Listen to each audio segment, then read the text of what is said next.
नमस्कार दोस्तों, मैं Prem Chandra. Welcome to my YouTube channel pre exam training. दोस्तों, आज चंपारण सत्याग्रह लेकर हम आपके सामने आए हैं।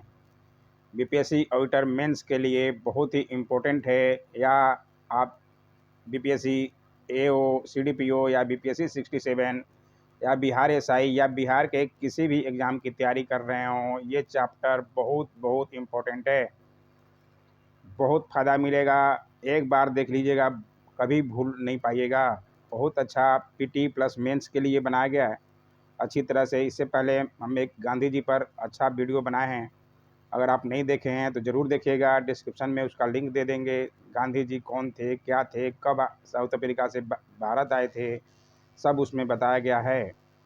यहाँ हम चंपारण सत्याग्रह की बात कर रहे हैं ताकि बीपीएससी ऑडिटर मेंस के लिए किस तरह से लिखेंगे, हमने बहुत अच्छा से लिखने का कोशिश किया है। पीटी एग्ज़ाम वाले भी ज़रूर देखें पूरा वीडियो। लाइक पहले ही कर दीजिए दोस्तों, लाइक करने में आप लोग भूल जाते हैं लाइक करना। आइए देखें, पीटी एग्ज़ाम में भी बार बार यहाँ से सवाल बनता ही है। और यहाँ तक तो आप जानते ही हैं, गांधी जी को महात्मा यहीं पे इसी चंपारण सत्याग्रह में दिया गया था रविन्द्रनाथ टैगोर जी द्वारा। और ये गांधी जी का पहला सत्याग्रह था और भारत का भी पहला सत्याग्रह था। तो यहाँ से सवाल बार बार बनता है, ज़रूर देख लीजिए पूरा वीडियो एक बार।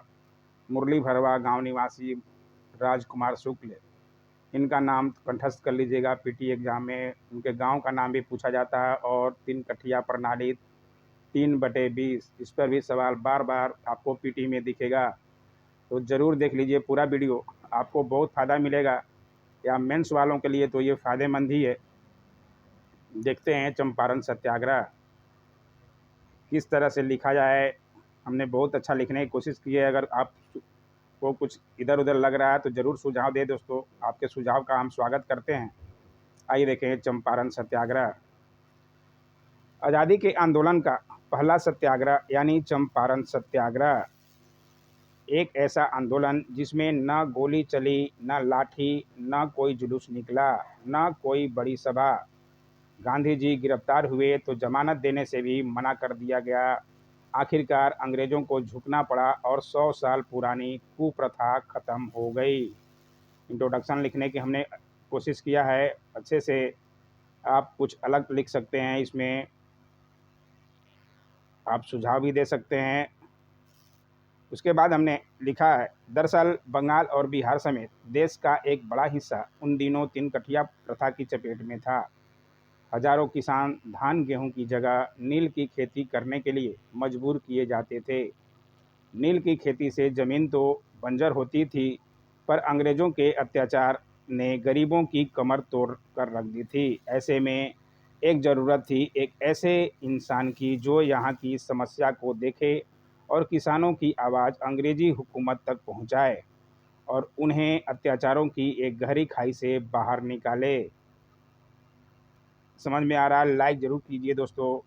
और चैनल अभी भी सब्सक्राइब नहीं किए हैं, कर लीजिए। 15 अप्रैल सन 1917 को मुरली भरवा गांव निवासी एक स्थानीय नेता राजकुमार शुक्ल, नाम जरूर ध्यान रखिएगा, राजकुमार शुक्ल के बुलावे पर मोहनदास करमचंद गांधी, उस समय महात्मा गांधी नहीं थे, मोहनदास करमचंद गांधी पहली बार चंपारण पहुंचे। और इस तरह देश के पहले सत्याग्रह की घड़ियां शुरू हुई। ज़रूर ध्यान रखिएगा, अच्छे से लिखने की कोशिश किया गया है। आइए और दिखाएं उसके आगे। उस वक्त प्रथम विश्व युद्ध चल रहा था, सबको पता होगा। 1914 से 1918 के बीच में प्रथम विश्व युद्ध चला है। और ये 3 कठिया प्रथा चंपारण सत्याग्रह 1917 में हुआ है। तो उसी को भी लिखना पड़ेगा, उसको विश्व युद्ध को भी हमने इसमें सम्मिलित किया है। उस वक्त प्रथम विश्व युद्ध चल रहा था, पूरी दुनिया के लिए उथल पुथल का दौर था। ठीक उसी वक्त चंपारण भी भीतर ही भीतर सुलग रहा था। बरसों से गरीबी और मजबूरी की मार झेल रहे किसानों के लिए अब कुछ भी सहना बेहद मुश्किल हो गया। नील की खेती से वे तबाह हो गए, लेकिन नील की खेती करना उनकी मजबूरी थी। क्यों मजबूरी थी? नील की खेती और किसान की क्या समस्या थी, ये हमने अलग से लिखने की कोशिश किया है। 3 कठिया व्यवस्था लागू की गई थी। यानी 1 बीघे में 3 कट्ठे पर नील की खेती अनिवार्य कर दी गई थी। यही जो है मुश्किलों की शुरुआत हुई, यहीं से शुरुआत हुई, क्योंकि 3/20 में होता था, 3 कट्ठिया प्रथा इसी को बोलते हैं।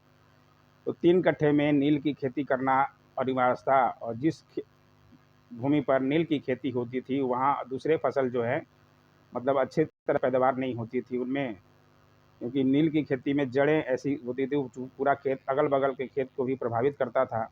इसलिए नील की खेती किसान करना नहीं चाहते थे, लेकिन ये अंग्रेज़ों के दबाव के कारण ही करना पड़ता था। उसको हमने यहाँ लिखने की कोशिश किया है, आप समझते हुए चलिएगा और अच्छी तरह से आप भी लिखिएगा। बुआई के लिए जमादार तय करते थे, ज़मीन वही तय करते थे कौन सी ज़मीन में नील की खेती करनी हो।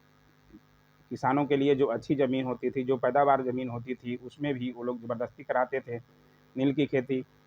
फसल की कीमत बहुत कम मिलती थी। फसल की कीमत यानी प्रति बीघा 19 रुपये निर्धारित था, लेकिन भुगतान करते समय वो लोग कम देते थे। इसलिए ये जो है चंपारण सत्याग्रह होने का कारण था ये। मुआवजे की कोई व्यवस्था नहीं थी, मुआवजे की भी कोई व्यवस्था नहीं थी। यही सब मेन कारण जो है चंपारण सत्याग्रह होने का था। पहला विश्व युद्ध चल रहा था, लिहाजा अंग्रेज़ों को और पैसों की ज़रूरत थी। लिहाजा नील की खेती करने पर और दबाव बनने लगा, और अगर किसान नील उगाने से मना करता था तो उसकी पिटाई होती थी। ऐसे ऐसा नहीं था कि किसानों ने कोशिश नहीं की। नील की खेती करने वाले ज़मीन पर कोई और पैदावार कम होने लगी, लिहाजा वहाँ भुखमरी की नौबत आ गई। किसानों को कुछ समझ नहीं आ रहा था। यहाँ तक हमने लिखने की कोशिश किया है, आगे बीच में आप कुछ और लिख सकते हैं, चेंज कर सकते हैं इधर-उधर आप, और पूरा देख लीजिए, आपको समझ के लिए बहुत फ़ायदेमंद होगा। चंपारण यह नाम सुनते ही जो चीज़ सबसे पहले हमारे ज़हन में आती है वो है सत्याग्रह। हमने शुरुआत यहाँ से किया था, लेकिन उससे पहले ही हमने कुछ और पॉइंट मिल गए, इसलिए हमने उसको पहले दिखाया। 1917 में गांधी जी नील किसानों के बुलावे पर चंपारण पहुँचे। इसकी भी एक अलग कहानी है दिलचस्प कहानी है, क्योंकि राजकुमार शुक्ल जो है गांधी जी को तो जानते नहीं थे। तो सबसे पहले वो लखनऊ अधिवेशन जो 1916 में हुआ था, 1915 में तो गांधी जी भारत में आए ही थे, और 1916 में लखनऊ अधिवेशन, कांग्रेस का अधिवेशन होता था हर साल। तो अधिवेशन में गांधी जी भी आए हुए थे, और ये राजकुमार शुक्ल वहाँ पहुँचते हैं मिलने के लिए बाल गंगाधर तिलक जी से। उस समय के महान नेता में उनका नाम आता था।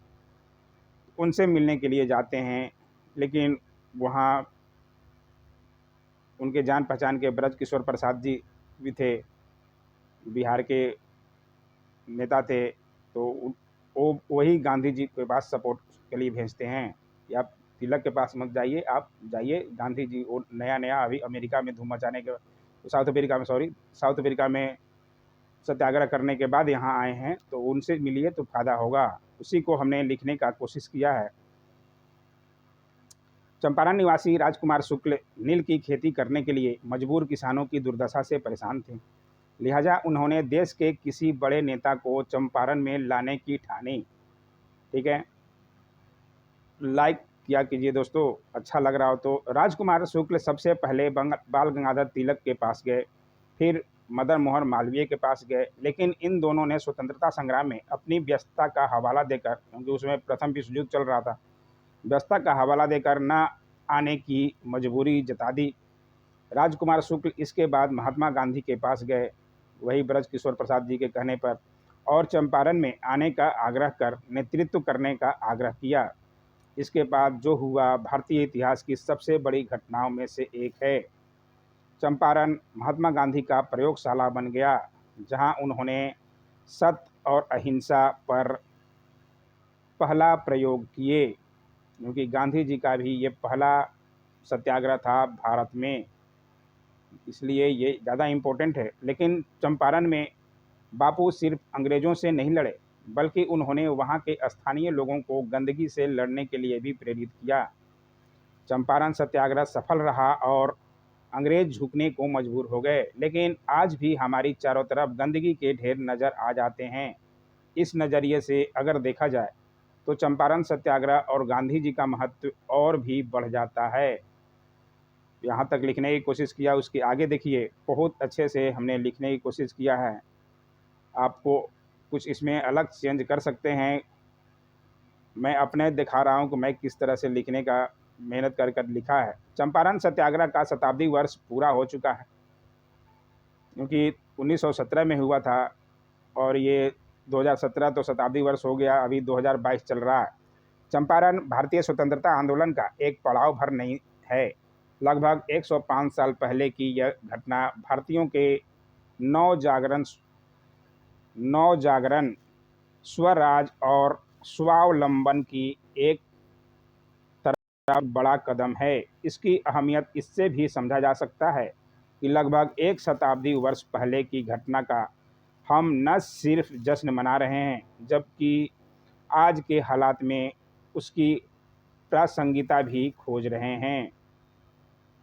परेशान किसान, बदहाल जनता और उन पर सरकारी टैक्स का बोझ। 10 अप्रैल 1917 को महात्मा गांधी जब मुजफ्फरपुर पहुंचे तो उनके एजेंडे में ये 3 मुद्दे प्रमुख थे। कौन कौन से? परेशान किसान, बदहाल जनता और उन पर सरकारी टैक्स का बोझ। चंपारण के लोग उनका बेसब्री से इंतज़ार कर रहे थे। बदहाल जनता को उनकी एक मसीहा की ज़रूरत थी, तो उनके कष्ट हर लें। इधर गांधी जी ने अपना सत्याग्रह के अस्त्र को आजमाना चाह रहे थे, यानी चंपारण को गांधी जी की ज़रूरत थी और गांधी जी को चंपारण जैसे हालात की, जहां से वे शोषण और अहिंसा के खिलाफ रन छेड़ सकें रन छोड़ सकें। वही चाह रहे थे। गांधी जी को भी ज़रूरत थी कि कोई अच्छा जगह मिले जहां अहिंसा हो रहा, जहां से मैं अपनी आवाज़ को उठा सकूं, अंग्रेज़ों के सामने रख सकूं। 15 अप्रैल 1917 डेट ध्यान रखिएगा ज़रूर। अगर पीटी का एग्ज़ाम देना है तो भी डेट जो है कंठस्थ रखिएगा। 15 अप्रैल 1917 को गांधी जी चंपारण पहुँचे। वहाँ उन्होंने पाया कि गांव में गंदगी की कोई सीमा न थी।